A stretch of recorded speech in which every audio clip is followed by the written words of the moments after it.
Well, Liz, thank you very much for meeting with me and being willing to share experience of your recent abstract writing adventure. Yes. So, and as I say, what I've explained to you is that what we're doing now is we're trying to put in a proper form of support and help for people at Healthcare Improvement Scotland, because without a doubt we have fabulous work going on there, and it's just we want it to get it out there to be able to share it with other people. And the perfect way is through going to conferences, writing abstracts, putting in posters, etc. So what we're trying to do is encourage as many people to tell the story in that way, but obviously we need to support people to do that. So Yes. really thank you for being willing to tell us about your own recent experience. Yeah. But also, first of all, very much congratulations that you've got your abstract accepted for this year's IHI conference, which is being held in London in April, yes? Yes. And which is very prestigious. It's a great event for our organisation to really showcase its work. So can I ask you, why were you keen to get your work shown there? Yes. Well, we're very aware that the participation standard was developed in Scotland, measures participation within boards in Scotland, and was the first. In fact, I think probably still is the only standard of its type in existence. We've had a lot of interest from other parts of the UK, and we've met up already with colleagues from NHS England who were interested in how the standard works. So it seemed like a good opportunity to showcase it a bit out with Scotland to a bigger audience. No, I'm absolutely delighted to hear that, because it's a very impressive piece of work, and there's a big policy impact on all the work that you're doing at the moment, and through the Stronger Voice campaign and the programme of work that hopefully everybody knows about in our organisation. So it's really good to see you flying the flag there. So you decided this work needed to be showcased, and you knew this event was coming up, and then you decided to put an abstract in. Yes. So you took up your pen, as it were, you sat down, and then could you just talk us through, how you felt and how you found the first bit of the process? Yes. Well, actually, there was almost a step in between, which may be worth mentioning because it may be relevant for other people in future. Where I didn't instantly see the connection with evidence of improvement to health services. It's a bit, we're a bit one removed in terms of it's about participation rather than clinical issues.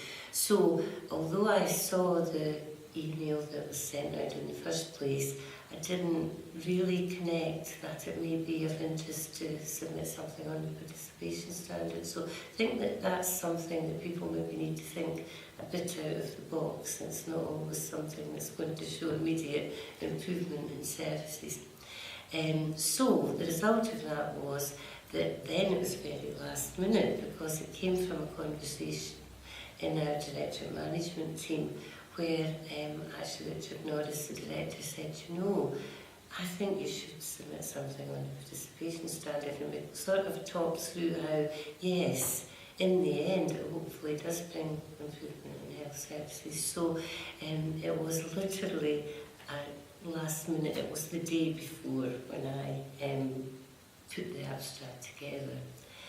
I had no experience at all of doing that. Quite a lot of experience of writing in various, posts I've been in before and so on, but not an abstract. So I really just tried to focus on what was being asked and tried to answer the questions and sent it in without too much hope at that point, but that's really what happened. And the information was there, and I think it's absolutely embedded in my brain. Participation standard for the last few years, it wasn't difficult to think of what I needed to say, but maybe not actually wording it in what was the most appropriate way for an abstract. I think that's right. Yeah. Yes. And then obviously, because of the process that we have in Healthcare Improvement Scotland in terms of wanting to ensure that we get the highest quality of abstracts submitted and support the staff to get there. Yes. And obviously we came back to you with some suggestions Yes. for improvement, Yes. which you obviously acted on. Yes. And then we eventually arrived at a final draft, which you did submit, which has been very successful. Yes. So in your own thought, how different did it feel at the end of the process compared to the beginning? Yes, I could see, I mean, when the suggestions came, I could instantly see why they would actually press the buttons, if you like.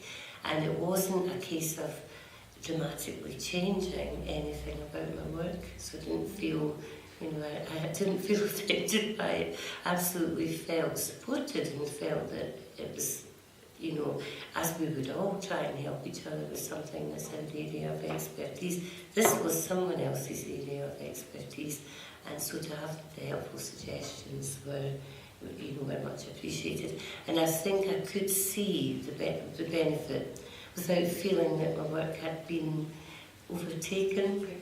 So yes, very helpful to me. Good. And then, so if you were inspired to write another abstract, would you feel a bit more confident in that situation, or again, would you like the support to come back and have a sense check with something? Yes, I think I probably would feel a bit more confident just even by revisiting the one for the participation standard. But I think this is just what I'm supposing, that maybe there's a slightly different slant too, depending on where the abstract's going.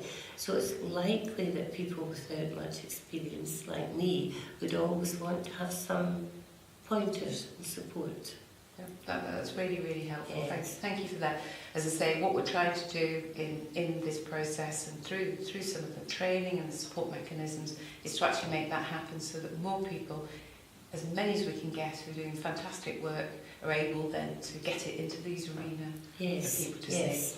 So that's great. So I'll give you the last word then, Liz. Have you got any top tips for anybody else who's thinking about writing an abstract? Well, I suppose just more or less summarising some of the things I've said, the first thing would be think out of the box and think about how work you've been involved with might actually fit the bill for an abstract for a particular event. The second thing would be try to start with more than 24 hours to think it through and get in if at all possible. Maybe actually try and seek some help before you start to write it. I think that probably would have been helpful. I didn't appreciate that I could have asked someone. So it's always good to have some support and even just an indication of what you should be looking for. And overall, probably because it turned out to work, I would say go for it by all means. Don't hold back. Give it a try, and you might be lucky. Well, thank you very much for sharing all your experience with us all, and thank you very much for your time this morning. Thank you. That's brilliant. Thank you. Thanks.